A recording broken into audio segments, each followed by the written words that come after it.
This video is going to demonstrate how to build a product recommender system using K-means clustering in Spark. As e-commerce is getting more and more popular, a lot of e-commerce websites have developed methodologies of recommender systems, trying to increase sales revenue. Generally, there are three major types of recommender systems. The first type recommends popular products in a category, such as the product with highest sales in the last month. The second type divides products into different clusters. Usually, the products in same cluster would have similar properties. If a customer purchased one of the products in a cluster, the system would recommend other products within the same cluster. The third type divides customers into different clusters and assume the customers in the same cluster would share similar taste. The system would recommend a product to a customer if other customers in the same cluster have purchased this product. Our project is based on the third type of recommender system, dividing customers into different clusters using K-means clustering. PySpark is used for all of the data transformation and machine learning process.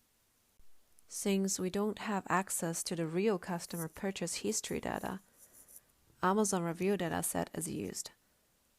This is an open source dataset which is available with the link provided.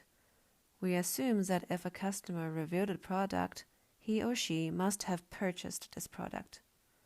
This dataset contains some general information of product reviews, such as the overall rating on a scale from 1 to 5.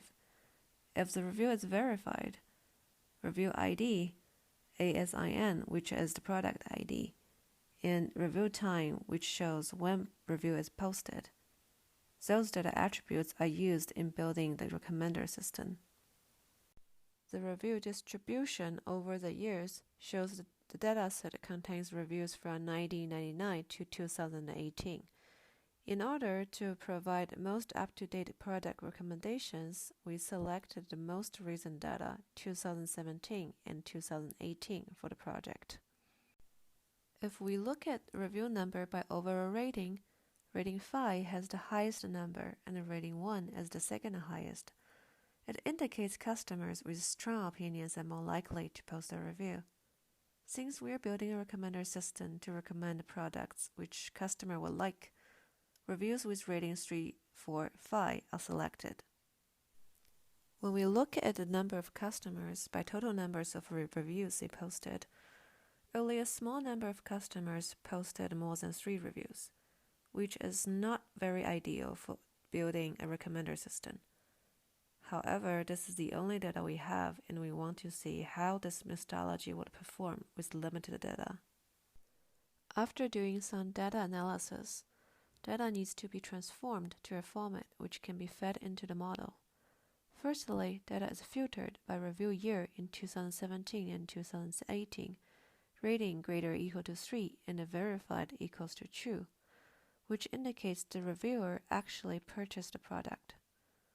Then, the filtered data is divided into training set and test set by review time. Training set has review time from January 2017 to March 2018. Test set has review time between April to October 2018.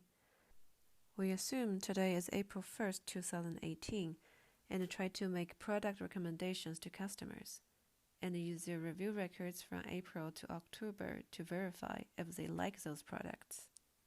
After the split, a reference table is created by assigning a unique index number to each of the product in the training set. Combining the product reference table with the reviewed product list of each customer, training dataset is transformed into format such that each customer has a list of binary variables representing if the customer has reviewed a specific product during the training period. Those sparse binary data are used for model training. We used K-means clustering to divide customers into K distinct non-overlapping clusters. Values from 10 to 100 are tested for K, and the sum of squared error is generated for each K tested. According to the graph of sum of squared error by K, K equals to 90 is selected. Since the decrease of sum of squared error starts to slow down around K equals to 90. After customers are divided into 90 clusters, select those customers who also appears in a test set. For each of the clusters containing test set customers, rank the products by number of reviews within the cluster. Combining the test customer with ranked product list and remove the historical reviewed products during the training period for each customer in the list. Then the top 10 products in the list are the recommended products. Some customers may get less than 10 product recommendations. Then we compare the real review records in the test period to the list of recommended products. If a customer reviewed one of the products in the recommended list, it is a match. We conclude that the recommender system worked for this customer. In conclusion, the overall accuracy is around 4%, meaning 4% of customers in test set has reviewed at least one product out of the recommended product list. Cluster 0 is the biggest cluster, and the majority of the customers in Cluster 0 only has 1 to 2 products reviewed during the training period. Accuracy excluding Class 0 is around 8%. Therefore, building a product recommender system using K-means clustering is possible, but not very good with current data. For future steps, more data needs to be collected to improve model performance. True product purchase history instead of review history will help, and customers' click rate of the recommended product will be a better method to evaluate model performance.